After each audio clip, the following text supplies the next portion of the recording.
আত্মহত্যা করার জন্য দৌড় দিচ্ছে একজন এসএসসি পরীক্ষার্থী, কিন্তু কেন চলুন দেখা যাক। মানে এসএসসি পরীক্ষার্থী হয়ে এ+ না পাওয়ার কারণে আত্মহত্যা করতে হবে, চলুন তো বিষয়টাই ভালো করে দেখা যাক। মানুষ কতটা কষ্ট পেলে এবং কতটা দুঃখ পেলে আত্মহত্যা করার পথ বেছে নেয়। কি হইলে কি হয়েছে রে?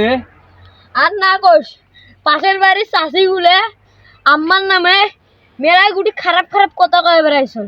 এবার এসএসসি এ+ পাংনাই দেখি মোর নামে সব গ্রাম হতে দুর্নাম উঠছে। আর মুই এই জীবনত থাকতে পারে ন, আর মোক বাপ মোর মেলা গুটি টাকা খরচ করে মোক প্রাইভেট পড়াইছে।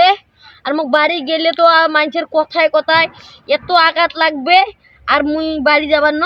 আজ মুই এটা মরে মুই এসএসসি পরীক্ষাত এ+ পাংনাই দেখি সব বাড়িতে মোর নামে দুর্নাম উঠছে। মোর বাপ মোক 10-12টা প্রাইভেট পড়াইছে। এই যে এ+ পাংনাই দেখি আজ মোর বাপ মোক বাড়িতে গেলে ডাঙ্গে মারি ফেলাইছে। অথচ আর মুই মোর জীবন থুবে ন, এই কলার গাছের সাথে আমি আজ আত্মহত্যা করি।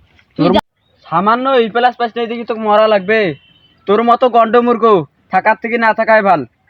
তোর মতো গন্ডমূর্খ যদি বাংলাদেশের সবাই মরিলায়, আজ বাংলাদেশের সবাই সুশিক্ষিত হইলে। হাজারো শিক্ষার্থী আত্মহত্যার পথ বেছে নেয় শুধু প্রতিবেশীর কটূক্তি আর বিব্রতমূলক কথা বলার কারণে।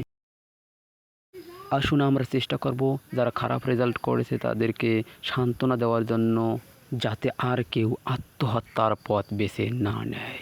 কেননা এমন পরিস্থিতিতে কোনো শিক্ষার্থীর মন ভালো থাকে না।